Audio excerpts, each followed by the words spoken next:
The uh, the airfield's right outside of the little village of Right, Bodisham. it was. And it was just a kind of makeshift field that it was not no cement runways. It was, the runways were of corrugated metal, had the holes in them. And that's what we had for runways. Was that different to land on than what you had been used to? We got used to it. It was fine. The There had a little bit of it had a little bit of a hump in the middle of the field. That was the only thing that kind of bothered us. So it wasn't very. It was noticeable when you were in the plane, but it wasn't. It didn't. It was okay. what time of year do you get to Bodisham? Do you remember? We got Bonish about Thanksgiving in 1943. Was this with everybody from the flight group that you had trained with in the Right. squadron? Other than had some lead people went over to set it up before I got there, but the whole group came together. Other than maybe 10 people that went up to set the field, get the field going. Mm-hmm. Tell me, in your training back in the United States, do you recall losing many folks from accidents or incidents? Yeah, advanced. I don't remember. We always lost some, Mm-hmm. but I do remember in advanced school, they sent us on a mission one night to learn night flying. We were supposed to fly out over the Gulf, and of course there were no lights. It was dark as all get out, and I came back. It was okay. But right after, and we were staggered. One guy would go, and then a little while after that, another guy would go, and the last ones that went got caught in a fog, rolled in off the Gulf, and they couldn't see anything when they came back. So I think we had 3 killed that night. Mm. Thinking back, they probably should have bailed out, but who, I don't, because they couldn't see the land. Yes. And there wasn't anything around there. It was just that field and kind of in the country. I mean, it was not another field you could go to. Yes. And we weren't that sophisticated either.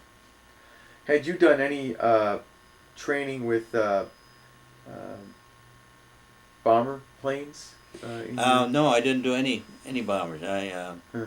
Until I got out of combat, and then I was going to get multi-service, but it turned out that didn't work. When you arrived in England in Thanksgiving, um, how soon was it until you had your first combat mission? Our first combat mission, I checked my log, but I think it was January 18th. What did you do between Thanksgiving and January 18th? We learned combat when we had experienced combat pilots come and train us on combat and how we would protect the bombers, which was one of our main jobs, and how the different flights would work. We'd have a top flight. We'd go faster than the bomber, so we'd crisscross a top flight. Then the middle flight would go alongside the middle, and the bottom flight would crisscross the bottom. So the middle flight would have to move around. They couldn't crisscross because of the planes in there. But that was the way we boxed off the bombers. And what is a flight? Describe a flight. A flight is 4 airplanes, Uh-huh. and each well they put up 4 airplanes. There are ABC. There are 4 flights per squadron, A, B, C, D. Each puts up four airplanes for a mission. So every squadron would have 4 times 4 would be 16 airplanes to put up if they could, for every mission. So you'd have 3 times 16, 48. If full complemented, we'd have 48 airplanes up. How many would they be supporting? How many bombers would they be? Well, I don't know in the box of bombers how many there were, but we would have a number of boxes of bombers that we would protect. You see, they sent so many bombers up. We were given a certain portion of them to watch over. Wow. And you describe it as a top, a middle, and a lower? A top, a That's the middle? way we stationed our airplanes to protect them from enemy aircraft. So you'd be above the air, Above the air, above the, and the same level and under them. and at the same level would be to their left and to their right, Mm-hmm. and you'd fly under them. Right. How? By the way, how high are the bombers flying when they're out in their Well, they mission? had different heights, but usually they were in over 20,000. And you're flying. And what's the range? Is it easier for a P-47 gasoline wise to be able to stick with bombers? Do they have a better range than a bomber? P-47 had a very short range. It consumed a lot of fuel, and we would fly with a 155-gallon belly tank. And internal, I'm not sure exactly how much it had internal, but we could fly about 4 hours maximum. And that wasn't long enough to take the bombers deep into Germany. The bombers then we'd have to leave them and leave them exposed to the enemy aircraft. We could take them part way, but we couldn't take them all the way. And then when they got to P-51s, we could fly. That had 2 wing tanks of 100 gallons each, and they had I think it was 300 internal. So you had 500 gallons on it, and we could go, if we did it right, we could fly about 7 hours. Mm-hmm. So we could take the bombers anywhere they went in Germany. With the P-51s. Right. Now, and I'm curious, would the P-47s come back to meet the bombers on their way back from a run? They took the P-47s off. They were kind of like a P-47 was, well, they still assigned, you're right, they did still assign some of the P-47s to do them, but they were kind of like a flying tank. They were so big and they had such a firepower that they diverted them, I think, to ground service and shooting up the ground and protecting it. When we got over there, protecting the ground forces. Mm-hmm. The The 9th Air Force took over most of that. I was in the 8th. Air Force.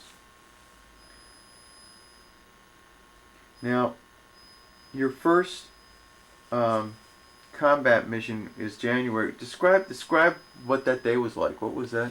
It was over complete clouds, and it was pretty. Nothing happened. We just went on out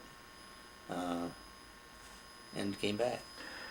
We didn't escort anyone. You didn't escort No, anyone. we just learned how to fly out on a design course, and and then we came back. How many flew out that day? Well, we had a full be 48, whatever, 3 times 16, 48. 48 from each of the squadrons, Yeah. right? We had 3 squadrons with 16 apiece. 3 squadrons of 16 apiece. And we had an experienced lead pilot, one that had been over doing a lot of combat. Right. Okay, 3 squadrons, 16 apiece, and then you flew out and flew back. Now this is flying into obviously at this point everything's still enemy territory. Oh yeah, it was all enemy. Yeah.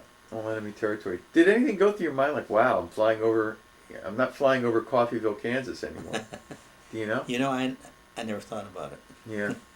I was so interested in making sure I'm sure there was somebody out there trying to get me. My head was swiveling all over the place. Colonel Landin, at this point, the U.S. hasn't invaded. We have not invaded into. No, we had not. Germany controls the whole area. Correct. Do they control the skies as well at this point? Well, no. When I came over there and got going, we pretty much, I think, had the skies at that time. But from that point on, we did anyway. We controlled the skies. And tell me why we controlled the skies. What was the success that allowed us to take away their air force? Well, they had limited gasoline, replacement parts, and manufacturing parts, and you can't imagine what we had in England. I mean, it was when you got up and saw all the bombers and the fighters, and I don't know how in the world they got enough gas to get them all going. We just had so many planes that they didn't have a chance. Had we also successfully been bombing them We had prior to your arrival? prior to and even more so after we got there, because we could take the bombers in deeper.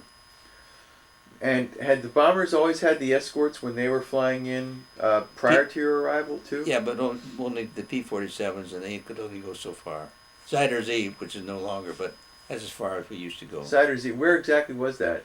I was up in Denmark, I think, in that area. But then when we saw the Zyder Z, we knew we had to go back home. You didn't turn around and head back. You needed you'd No, reach. not really, but I knew the Zyder Z as far as you could go. But it's about as far as you could get Right. at that point. Now the flying of the with the bombers. Now you that first mission in January, you're just out there. With, We didn't have any bombers. when do you recall having the first mission with the bombers? With the bomber group as you were escorting them? I don't recall.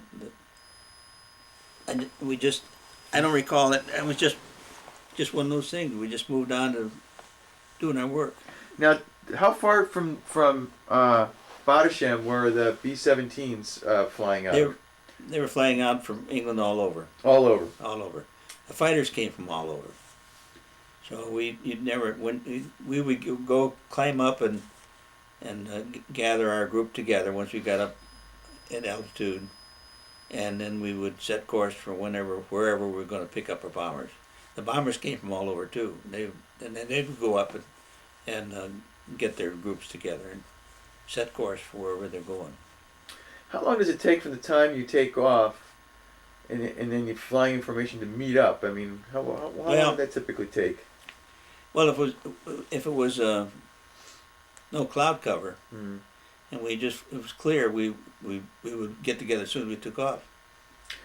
But if it's cloud cover, you had to climb through the clouds, which you couldn't do in formation, and get on top of the clouds and then get together. Mm-hmm. What's the feeling like? Are you on oxygen at this point? You don't take oxygen until over 10,000 feet. Till over 10,000 feet. Mm-hmm.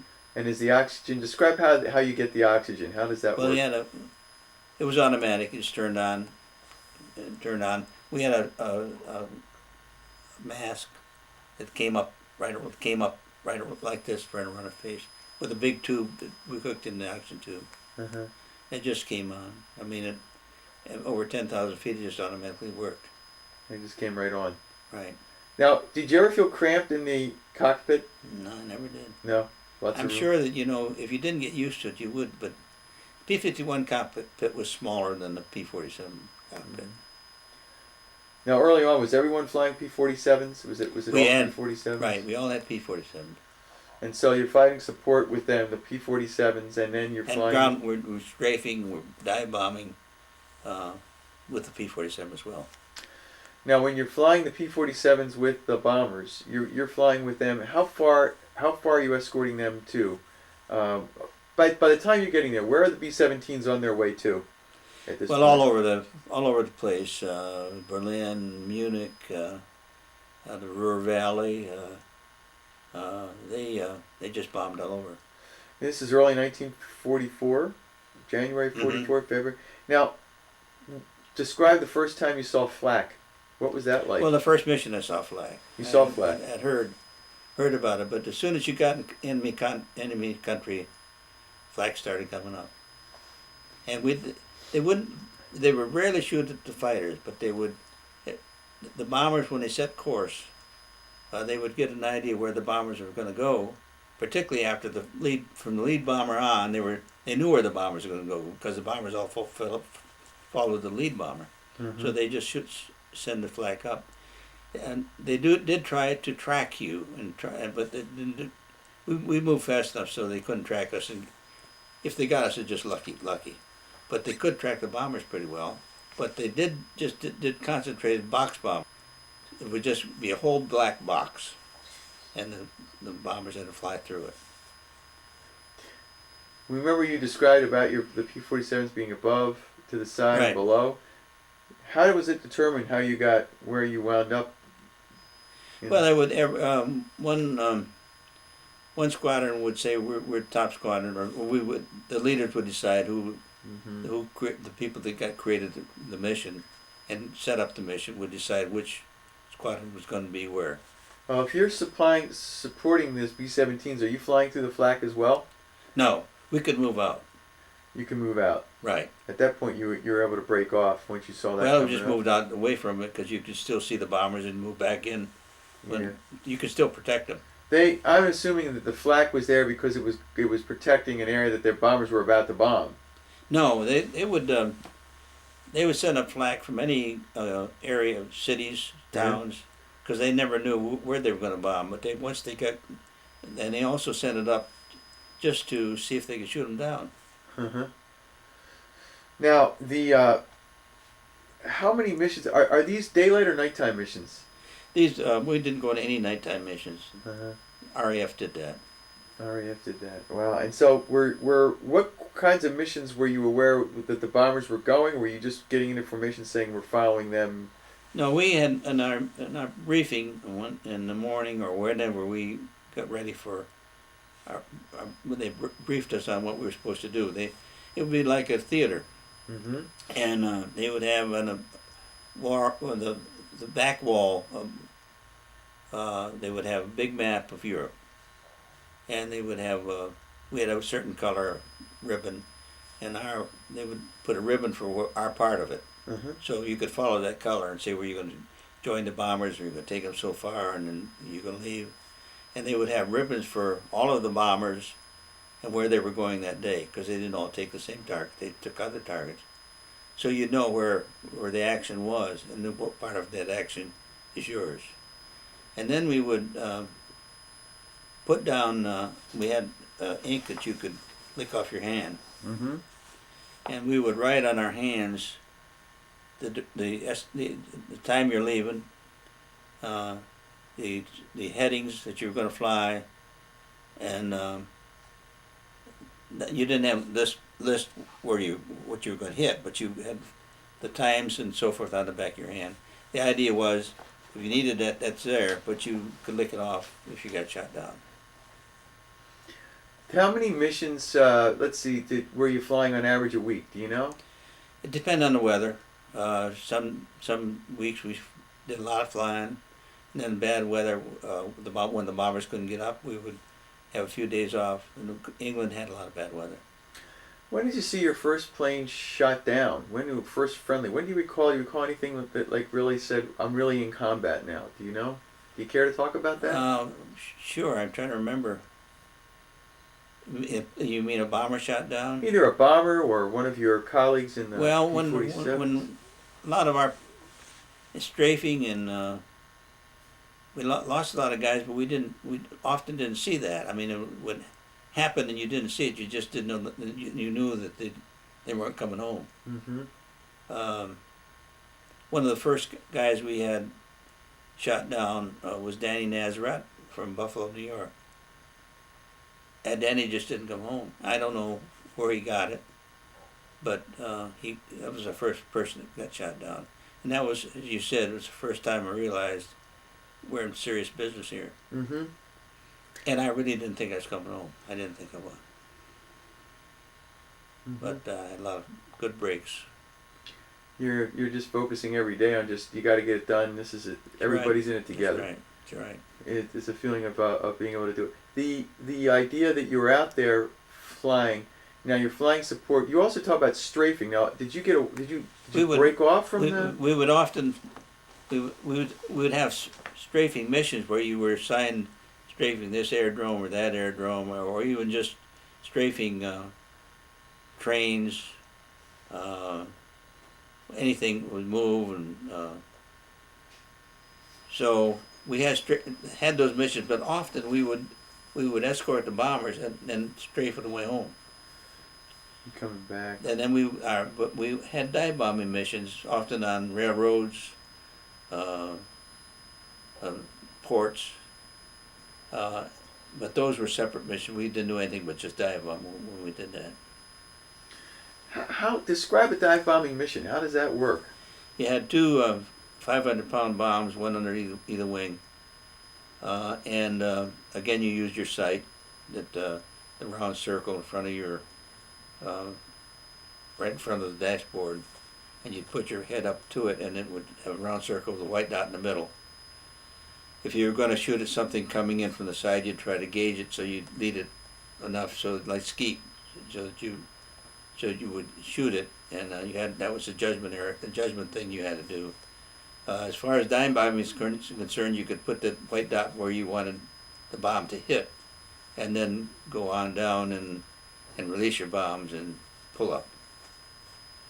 Were you shown a map of what you were supposed to hit before you went, or a photo of what you were looking for? That was part of the briefing.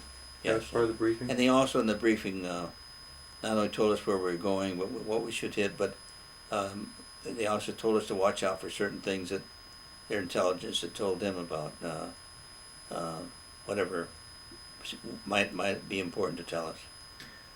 When you dive bomb, how far up are you, and how do you come in? What is that? Well, we usually started out at least about 10,000 feet or under, depending on what kind of flak you were getting from the ground. Mm-hmm. And then you'd put your nose right down and right on your target, and supposedly you get as close to the target as you could and release your bombs.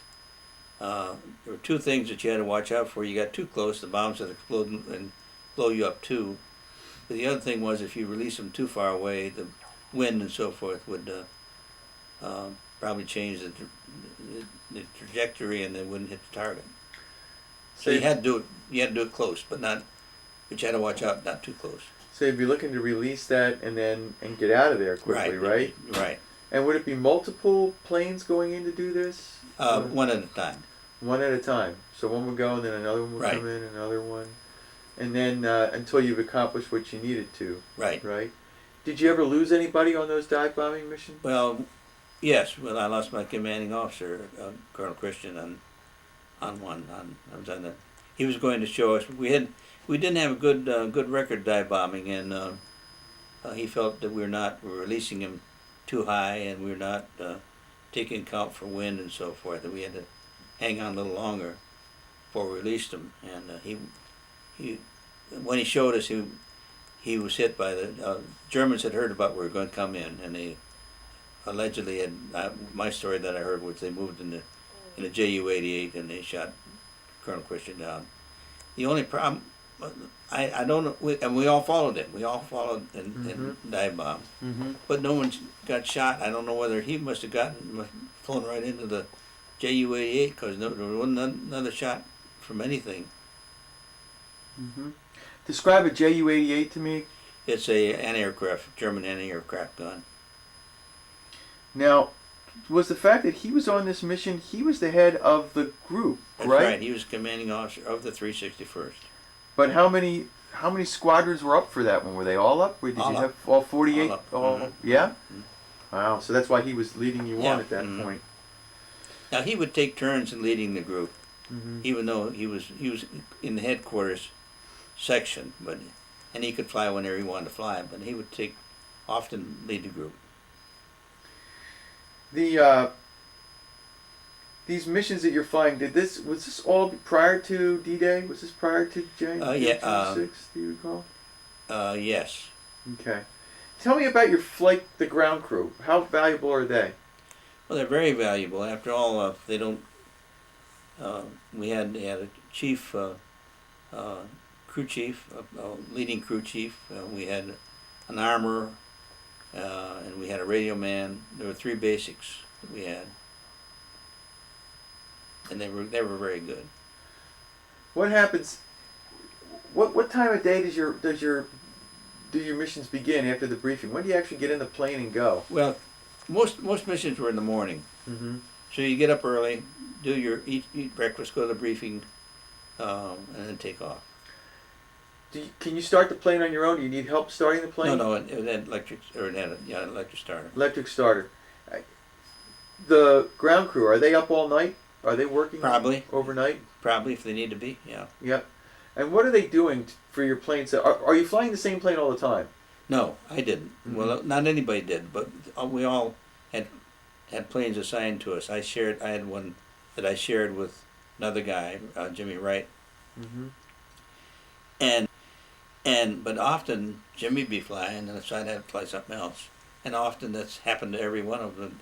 Even though they had a plane, they might be for some reason out of service or something, and they would fly another plane. Did you always feel confident getting into a plane that it was going to do what it needed to do for you? I never worried about it. I always thought it would. The up until June 6th, by when did you change into the P-51s? When did that occur? Well, I'm thinking it was like in May. I think it was in May, late May, I think.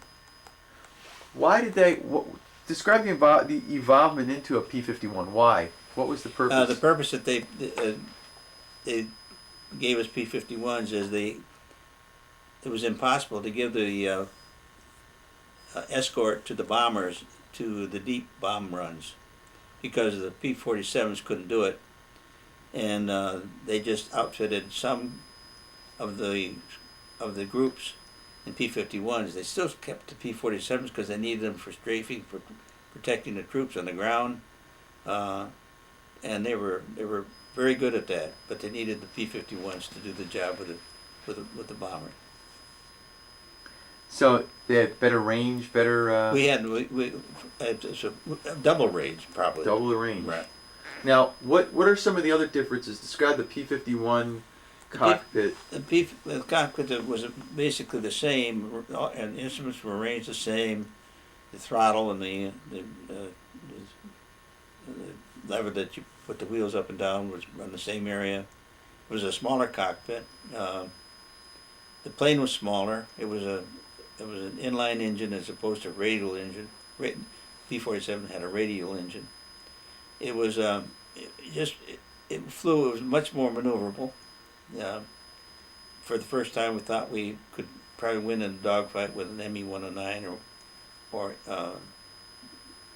Focke-Wulf 190. The P-47 was not maneuverable. It was bulky.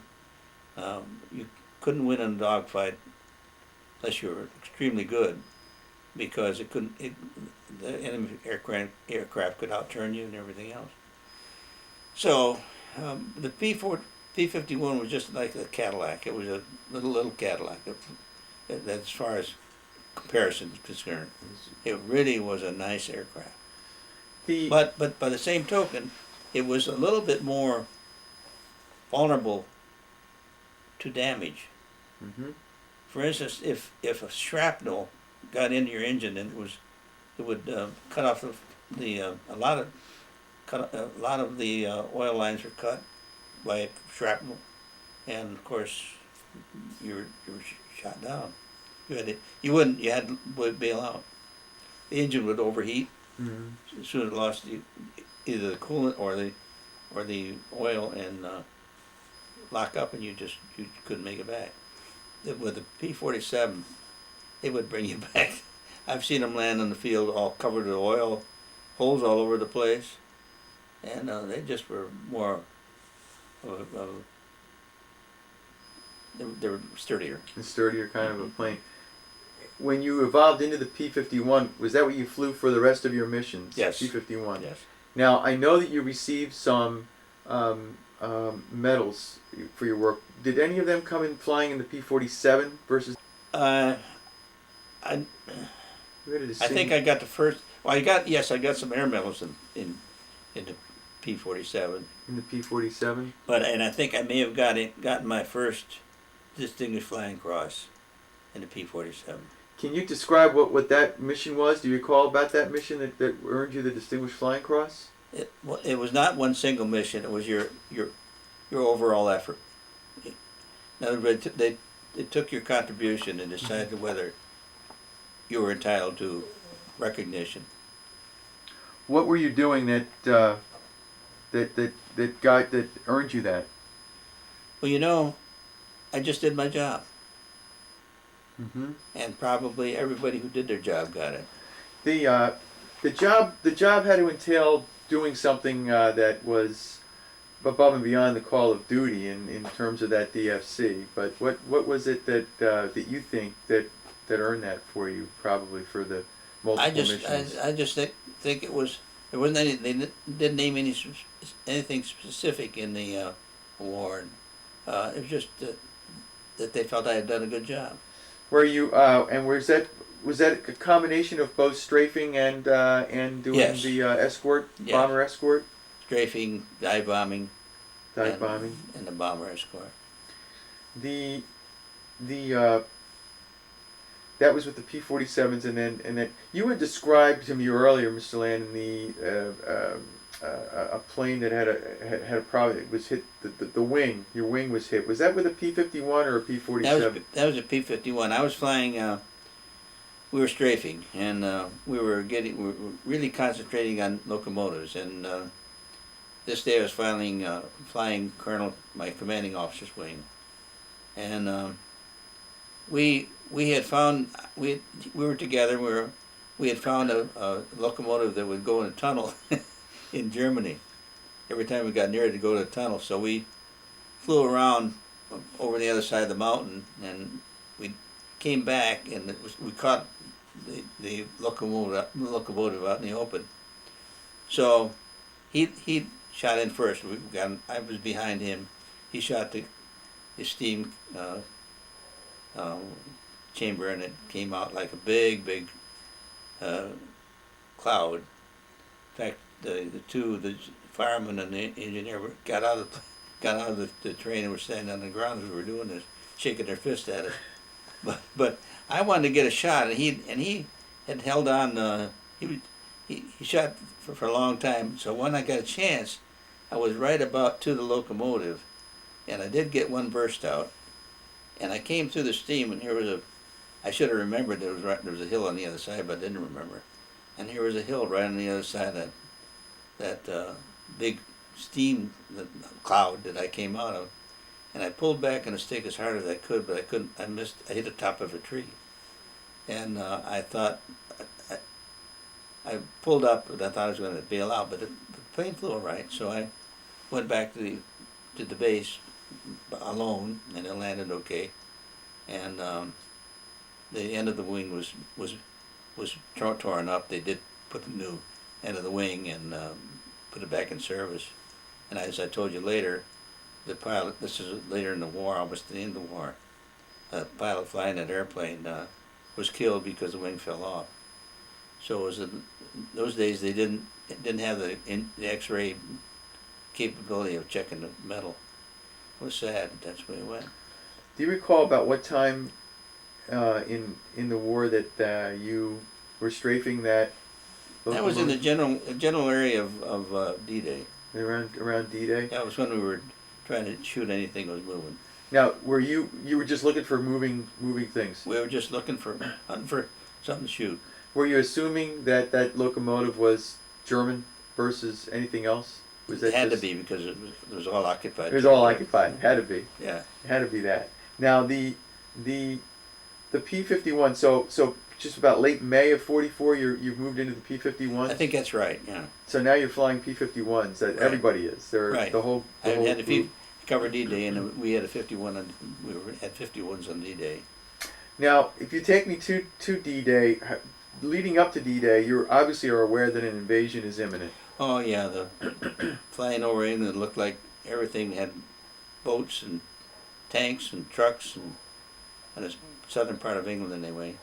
We knew it was going to happen. Yes. You knew it was going to happen. Not when, but we knew it was going to happen. You knew it was going to happen, and so you were leading up to D-Day. No briefings, no anything. They just knew that no briefings. Although we did escort the bombers into southern France a lot, and they diverted and did some work up in the northern part of Europe. We would fly out of England, off the North Sea, and go across south of Sweden and Norway, Mm-hmm. and then go south into Germany. Mm-hmm. And they bombed a lot in that area to try to divert the attention. And were you doing that yourself as well, trying to divert attention, or was that No, others? just escorting the bombers. Working with them, you Right. escort them, but so you knew what was going on, but it was still Right. still a diversionary tactic Right. that was. And was it made clear to you that this was a diversionary tactic? No, it was not, and we didn't. It was very secret. I'm sure they kept it Mm-hmm. really close to themselves. What happened? What happened? Describe D-Day. Describe what led up to it. In the day.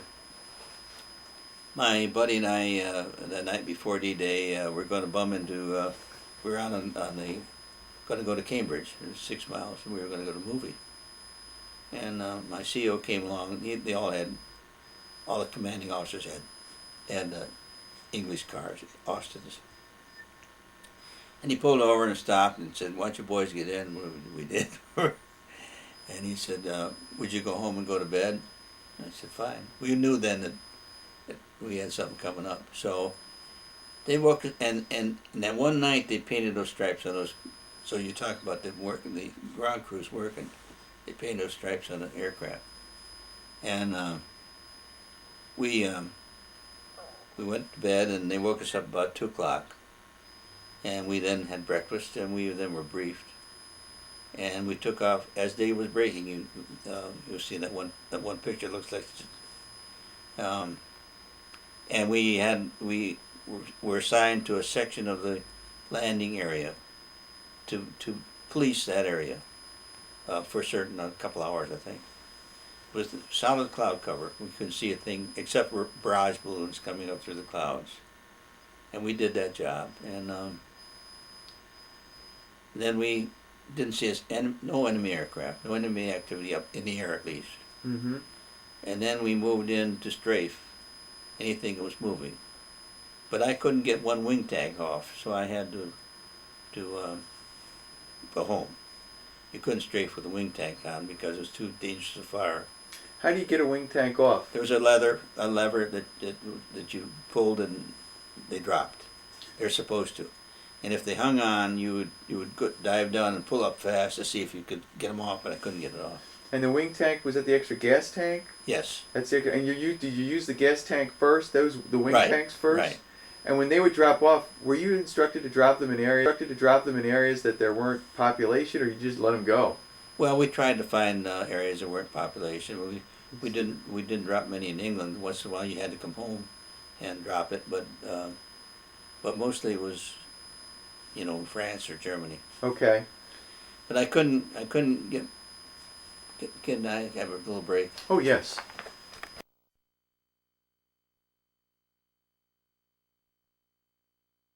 We were discussing. I couldn't drop my wing tank. You couldn't drop your wing tank. And we had been told we had to go back by ourselves. We often took someone else along when that happened. But with the need of everybody to do their thing on D-Day, they had told us we couldn't take anybody with us and we couldn't break radio sounds. So I flew north in France and went up through a break in the clouds, and then I flew directly west to England. And when I thought I was over solid cloud cover. So then I dropped down when I thought I was near England or at England, and I was all I could see was water. And so I corrected a little to my right would be to the north, thinking that I was going south of England. And it still continued to see nothing but water. So I kept correcting a little bit, and I still saw nothing but water. So we had 4 channels on our radio. Channel D was a locator channel. And I know I'd been told not to break radio sounds. But I got on Channel D, and I said, I need help.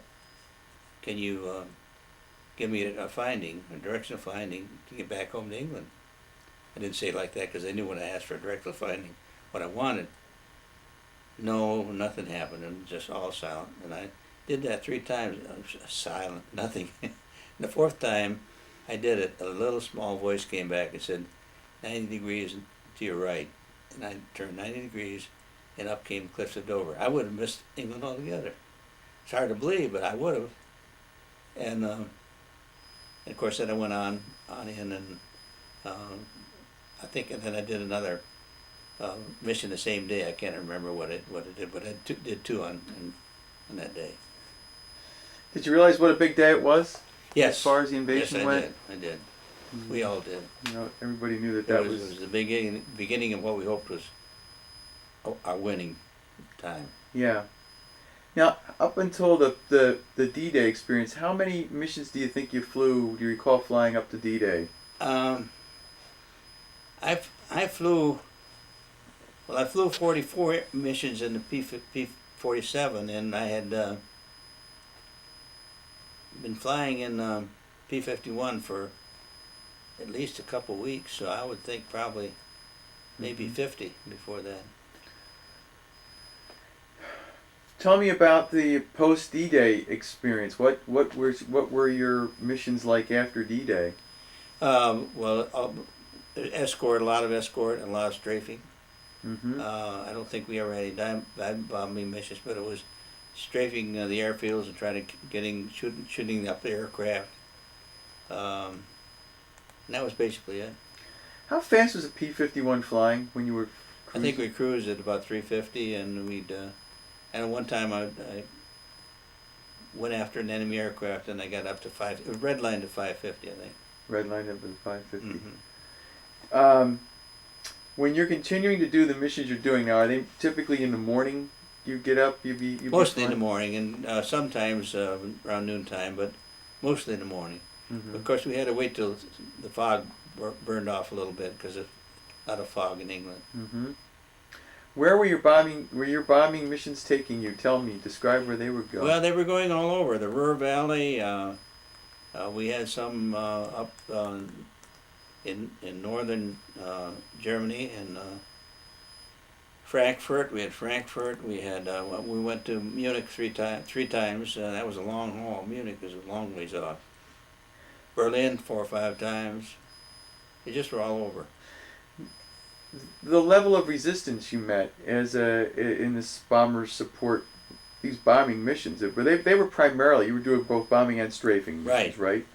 Now these bombing missions with the B-17s, was it always with B-17s? No, there were some 24s. Yeah. But mostly there were only a few. There were only a few 24s in England. Uh-huh. They were mostly in the Italy area. When you're up over with these bombers, what kind of enemy resistance did you personally encounter? During my time, Germany was using their forces very carefully, and they didn't send them up very much and I was lucky and unlucky. I didn't. I got the easy part of the war, I think. The biggest number of enemy aircraft that I saw was that mission to Berlin when they saw all of the aircraft, and my good friend got shot down and my roommate got shot down. Can you about what time of year was that? When did that happen? Well, that happened. I think that happened early June. 1944. Mm-hmm, in the June area. Mm-hmm. And you're in your P-51s. Right. And describe what you saw and what happened. Well, we were assigned to get to Berlin a half hour before the first bombers were to hit, and tell him how to bomb, whether bomb visually or by markers. Colonel Landin, describe to me how long does it take to fly from England to Berlin in a P-51? I think it's probably about 2.5 hours, something like that. No resistance on the way over? And we didn't see an enemy plane at all. No, other than flak. We had a little flak, but not much. How do you know to fly to Berlin? What directionals? What gets you to Berlin? Well, we of course you take a direction out of we took a direction out of Cambridge or Bonisham, and we all, the leader does this. We have the heading on our hand, as I told you earlier. Yes. But we all follow the leader. Okay. So the leader sets the course, takes the time, and if there's not cloud cover, you can see it from the ground where, because we're going after big cities. Usually, you can see them a long ways off. You can see them coming up. Right. Okay. If it's cloud cover, as there was partly cloud cover that day, he would then have to kind of rely on his, of course, on his heading and so forth, which he calculated before he got in the air. And you were describing, I'm sorry when I interrupted you, you were going to Berlin and you were out ahead. How many of you were out ahead to check out Berlin for the whole group? The whole group goes? Right. That would be 48 planes. All 48? Right. Okay. Are you doing anything beyond scouting out the area? Not at first. We went in there about 25,000 feet. Mm-hmm. It was broken clouds. We alerted the bombers that it was broken clouds, and they started coming in. Well, from the time we got there, of course, the flak was coming up just thick from the far down as I could see to above where we were. And the bombers came in and to fly through the flak. And about the same time, somebody said bogeys, and I looked up, and there was just a whole big bunch of planes, not in any particular formation. It looked like a bunch of bees. And they were coming out of the sun. They were above us, and we were caught below them. Mm-hmm. So we turned around and tried to climb to meet them, but they flew right through us and into the bombers. And they misgauged themselves, I'm sure, because they hit the bombers over the city and in the flak. I would have thought they'd hit the bombers before they had to go through the flak. But a lot of bombers were shot down. I saw one and a lot of their planes flew right into the bombers. Mm-hmm. And I saw one with a plane stuck right in the side, flaming, going down with the bomber, like a mosquito stuck in the side of something. But and then our group got into big dog fights. We went. Sam Wilkes and we were together. He was often together, and we were that day. And we saw somebody circling up above, which we thought were enemy airplanes, and we went up to fight them, and we got up there, and they were P-38s. So then we came back to the fight, but it was over. And then we started flying back with the bombers, escorting the bombers for a ways, and that was when my roommate called and said he was shot, but he did get one before he was shot down. How did you know? Did you have any visual that he was shot by anybody? No, he was on our CO's wing, and that's how that happened. He was trying to protect the CO when it happened. Excuse me. And who was he shot by? Was it an ME-109? I'm sure it was. There were most all ME-109s that day. ME-109s. Mm-hmm. And so he reported back on the radio that he had been shot and that he wasn't going to be able to stay up. Right. And what did he say when he? He said we all had like we were yellow flight.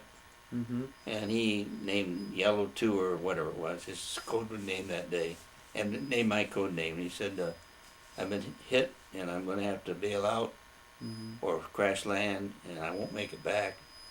And by that time, our commanding officers were saying, knew who he was, and he said, Williams, get off the phone.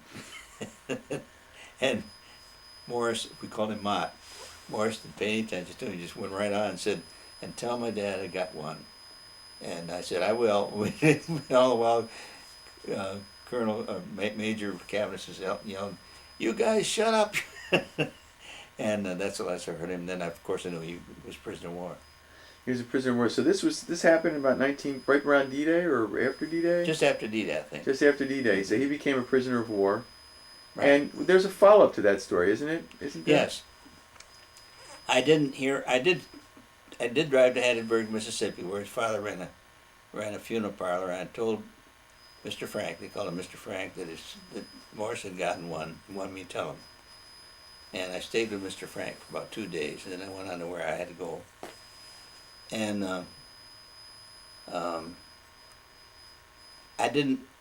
I got out of service, and I was in Rochester for a while, running an office, and then I decided to come to Richmond. And I'd just come here, and I was driving on Broad Street, and I stopped at a traffic light, and I looked at next to me, just to the right of me, in the next lane, it was Morris Williams. So we stopped, we had a few beers that day, and talked. He was working in Richmond. Must have been a great experience. It was great to see him. Great to see him. And it's such a small world. So now you're flying these missions. Okay, you're doing continuing missions for the remainder of 1944. Right. And were there anything else, any other experiences of in combat, in air combat? Did you have any dogfights personally with? They never came up other than one day that we were trying to fight them, and We were too late because of the P-38. Now, you previously told me about a German bomber that appeared. Well, and along in that same time, we were doing missions where we were just going over and strafing anything. They call it targets of opportunity. Mm-hmm. And Sam Wilkerson and I again were flying together, and we were on the deck in France and looking for something to shoot. And I looked in my rearview mirror over my canopy, and there was a bomber right behind us. And I said to Sam, "There's a bomber behind us," and he said, well, "Let's go back and look at it." So we turned around and we looped back, and it was a Heinkel 177 German bomber, and a good sized one. And the ceiling was down about 2,500 feet, and I thought sure that bomber would duck into the clouds, and we probably would have lost him. But he didn't, and we came around, and Sam said, "Well, let's bracket him. You'll go on one side, and I'll go on the other, and then we'll turn in and both shoot at the same time, divert his firepower." Which we did, but when we turned in, he turned up, the pilot turned the plane up my direction, and we had caliber 50 guns, and they had 20 millimeter cannons. Well, they were popping all over me. I'm so surprised I didn't get shot, and I could see my tracers falling far short of the plane. Although I did keep coming in, so maybe I did get a shot in there. But the plane crashed right there, and I've often wondered a couple of things: why the pilot didn't go in the clouds. He probably would have lost us. The other thing is, why did he crash? I don't know whether he was. I think he just got scared, and when we came, we may have hit him, but I don't think we were wounded him mortally. I think he crashed it. Pilot error. And you went. And everybody was, yes, we circled it and took pictures because that's where you get credit. And everybody was killed, and the shells were popping out from the guns. Well, it was our job. It's just sad to see something like that. You also had another experience that I saw a picture of, the where you lost a wheel landing. Yes. What was that in? That was in the P-47. It was Sam Wilkerson's plane. Seems everywhere. My buddy. I couldn't fly my own plane, so I was assigned that plane to fly a mission in. And I flew the mission. I came back, and I landed on the field, and the wheel dropped right off under the wing, the right wheel. And I saw the wheel going across the field. The wing was scraping on the cement or the steel planking that was our runway. And I thought the sparks might cause the thing to catch on fire, and I got out as fast as I could. So, but I don't know. Obviously, something had happened that I think I told you we had a hump in the middle of the little right, bit, and I think that continually just weakened that wheel strut. How many more